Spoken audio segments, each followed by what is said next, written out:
The release of Sam, the prisoner, has been really an emotional one for me. It also has been truly uplifting because that it came at a time when we are about to celebrate our National Day, and that for us in the Star Media Group, we have launched our Anak-anak Malaysia walk campaign, and that as we are celebrating National Day, this has been a truly an awesome experience because here we have Sam, and that his case was brought to my attention by the prison wardens in Kajang prison who saw the good things he had done in prison. They constantly pursued and reminded me that to help Sam this man.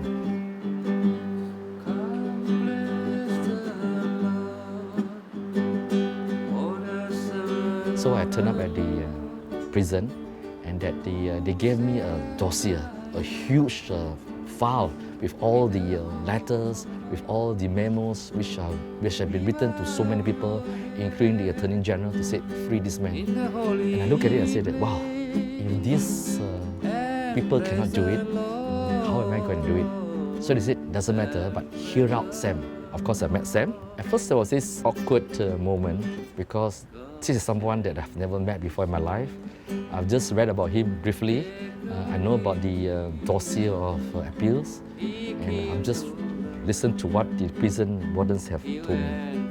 What struck me was that he was really positive. I'm looking at somebody who is serving natural imprisonment, which means that he's going to die. And yet he was talking to me over this panel and says that when I get out of prison. The whole conversation was actually about him getting out of prison and doing NGO work, helping community and helping the people. And of course, helping inmates who will still be serving in prison. I told him, look, hang on, where did you commit your crime? He said, I committed the crime in Cheras, which falls under Kuala Lumpur and federal territories, which means that in terms of pardon, it has got to come from the king.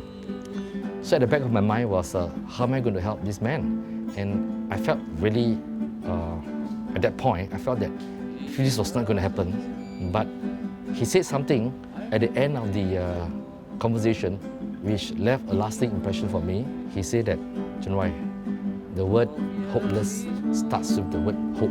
I was really hit by that conversation and what he said, because that this man is telling me something, there's hope in everything.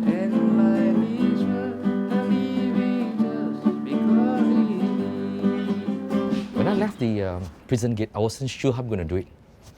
But I started calling people, and they were considering many options, writing letters, speaking to ministers. But it's sort of like always coming to nowhere. And many times I also felt that this is going to be a lost case. But after a few years, I will get a call via the people who works in NGO to say that Sam asked me to convey his message to you. Have you come up with anything? And I was like, oh, I think I owe this guy something. And I would like tell them that, look, I'm trying my best. And after a few months, again, I will get a message from prison to say, Sam sent his regards to you. And after a few years, it's the same thing over again. And that because of that constant reminder, I did not have the heart to say no. I kept on getting a lot of feedback from prison, people in prison officials who still reminded me, who says that, you know, are you doing anything about it? We're talking about prison officials, Muslims, who say that, look, we are Muslims and we are seeing with our own eyes the good work he has done.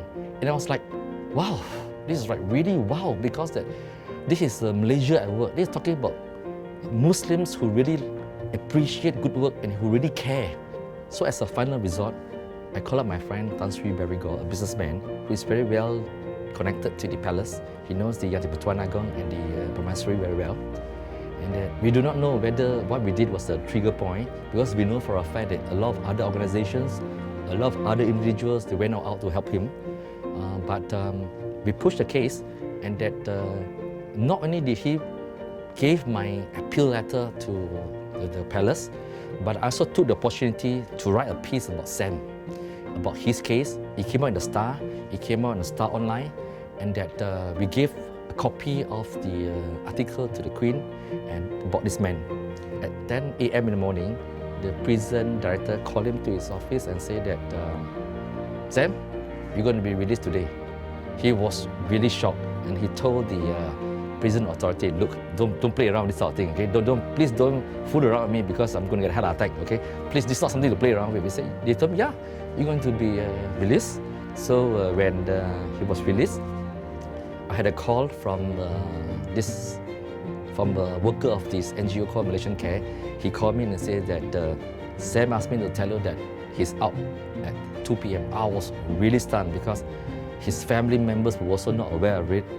And I shared the good news with the officials at Kajang prison, and they were really, really joyful. They were really, really joyful because I could hear their prayers and their acknowledgement at the end of the phone that they were so happy. They were really so happy. It has been a really emotional trip for me because I see the goodness of people,